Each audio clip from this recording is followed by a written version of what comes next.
या एक दिन चला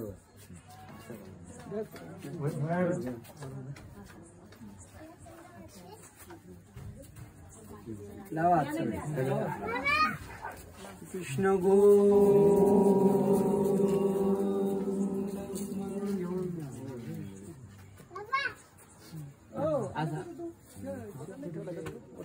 नाही ओटा नाही ते स्टेज आहे बाबा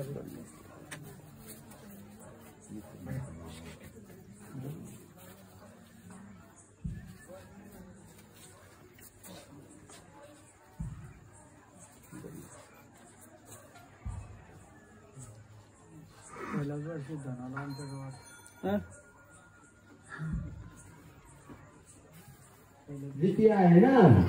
जर तुम्हाला वाटतं की पुढच्या वर्षीचं पीक चांगलं यावं, तुम्ही 21 खेटा जाळीच्या देवाच्या करा काही बर का, नाही तर तिकडून गाडी भर भर. आणि काय 3-4 किलोमीटर आहे. आता जाळीचे देव ते सावळकर मी किती खेटा दिला नाही, मला काहीच पाहिजे नव्हतं, काही पाहिजे पण नाही, त्याने खूप दिले. किती दिले? तुम्ही जेवण पण देता आणि दक्षिणा पण देता. बाबा दक्षिणा देतो पण जेवण करा. जगात कोणालाच भेटत नाही ना एवढं दिले देवाने. पण मी जाळीचा देव ते सावळकर किती खेट्या केल्या माहिती का? 350 पेक्षा जास्त. मी मोजल्या नाही पण 350 पेक्षा जास्त 4 वर्षात. का आहे पाय जसं मगा म्हटले तो पदयात्रेला नाही जमणार, आता नाही करायचं मग कधी करायचं? अभिनय तर कधी नाही. उद्या जर पाय फ्रॅक्चर झाला, मला यायचं होतं पायी पण आता काय पायानं जमतच नाही, नंतर रडत बसण्यापेक्षा आता. गोपाल कृष्णांनी हेच सांगितले आपल्याला. देवाने काही वेळ गीता तर सांगितली, गीता महत्वाची आहे ती कळत नाही. पण त्यांचं चरित्र, गोपाल कृष्णांचा जन्म कधी झाला? भर पावसात. पाऊस साधा होता का? धो पाऊस होता? फक्त पाऊसच होता का? कडकड विजा होत्या? फक्त विजाच होत्या का? वारा सुटलेला होता. बर तो आला आणि लगेच पाऊस गेला का? इतका पाऊस इतका पाऊस इतका पाऊस. खोल भरपूर मोठी असणारी यमुना नदीला पूर आलाय, एवढा पाऊस आहे. आणि त्यावेळेस देवाने अवतार घेतला. देवाने अवतार अशा प्रसंगामध्ये घेतलाय की आपल्याला वाटतं ना आता सगळं संपलं, काही खरं नाही, यावर्षी पीक आलं नाही, बियाणे घेतलेले त्याचे पैसे द्यायचे, खतावाल्याचे द्यायचे, जगावं असं वाटत नाही. हा कृष्ण महाराजांचा जन्म बघा. आपण तर असतो अरे बापरे पाऊस का, मी जन्मालाच येत नाही म्हणत असतो. आपल्या हातात नाही म्हणून भाग वेगळा. पण गोपालकृष्णांनी एवढ्या संकट समयी अवतार घेतला.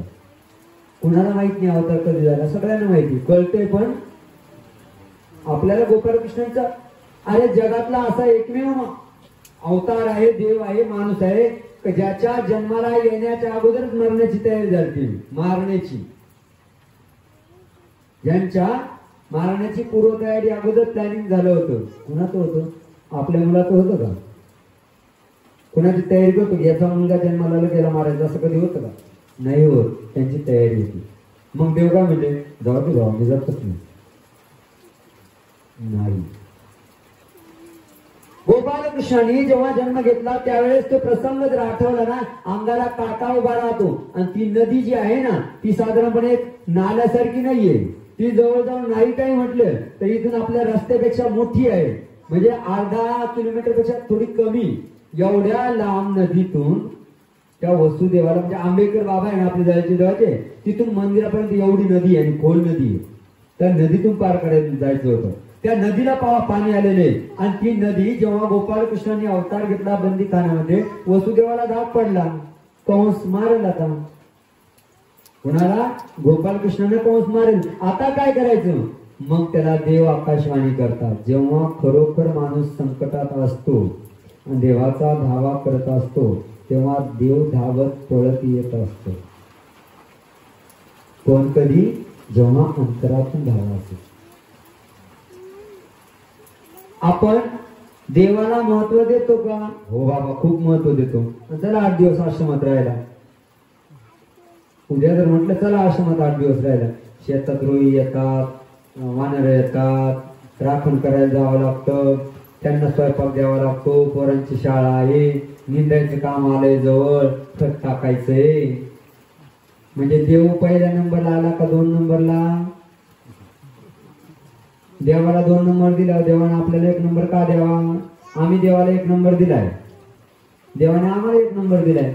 मी मजेने सांगत असतो, तुम्ही प्रत्येक जण 5-25 लाखाचे मालक असाल, पण तुम्हाला एसटीने यावं लागतं. माझ्याकडे आधार कार्ड शिवाय काहीच नाही, पॅन कार्ड शिवाय काहीच नाही. 10 लाखाच्या गाडीत फिरतोय का? 1 नंबर त्याला. बरेच जण म्हणतात हा त्याला काय फुकट खाता. फुकट खायला सुद्धा हिंमत लागते. कशामुळे? देवाला महत्व दिल्यामुळे. देवाला महत्व दिलं. मी तुम्हाला पुन्हा सांगतो, तुम्ही इथून दर महिन्याला करा आणि 1 दिवस 4 तास, जास्तीत जास्त 2 तास नाही, 1 तास यायला 1 तास जायला, तिथे 1 तास, 3 तास. सकाळी निघाली 9 वाजेपर्यंत परत याल तुम्ही. मला पायीचा अंदाज नाही तरी पण साधारणपणे एवढा. 3 तास जर दिवसातले आपण देऊ शकत नाही, महिन्यातले. आता महिन्याचा जर थोडासा हिशोब लावायचा तर किती तास होतात? त्यातले फक्त 3 तास द्यायचे, 24 तास. 700 तासांपैकी किती? जवळजवळ 700 तास होतात. त्या 700 तासांपैकी फक्त 3 तास द्यायचे, केही देत नाही. आणि मग आपण म्हणतो देव बाई एवढं करतो आम्ही, देव रोज सकाळी देव उचलतो ठेवतो, तरी देव काही करत नाही. देवाला चक्कर येत असेल, देव ताब्या हातात, अरे बापरे आला का हा, आता काही करणे, चक्कर येणार. आपला देव विशेष वंदन कसं होतं? असंच होतं ना. देवाला महत्व दिलं. जेव्हा वसुदेवाला डाग पडलेला आहे, आता कसं न्यायचं? पण पोटचं लेकरू आहे, फक्त लेकरू नाहीये. तर देवाने आकाशवाणी करून सांगितलेलं आहे की बाबा रे मला नंदाच्या घरी नेऊन घाल. वसुदेव म्हटलं नाही, बापरे आता कसं नेऊ, आता तर कवाडच लावेले, राखणदार आहे, विजा पडताय, पाऊस पडतोय, नदीला पूर आलाय, आपण नाही जमत, कृष्णा सकाळी जाऊ. निघाला. आणि काय झालं? निघाल्यानंतर जसं निघायचं ठरवलं, सगळ्या साखळ्या गळून पडल्या, दरवाजे खुले झाले. जे झोपलेले, जे जागी होते पहारेदार, ते झोपी गेले. एवढं नाही थांबलं. जी दुथडी भरून वाहणारी नदी होती ना, त्या नदीने रस्ता करून दिला. का? त्याने ठरवलं, देवाने सांगितलं मला तिकडे जायचं.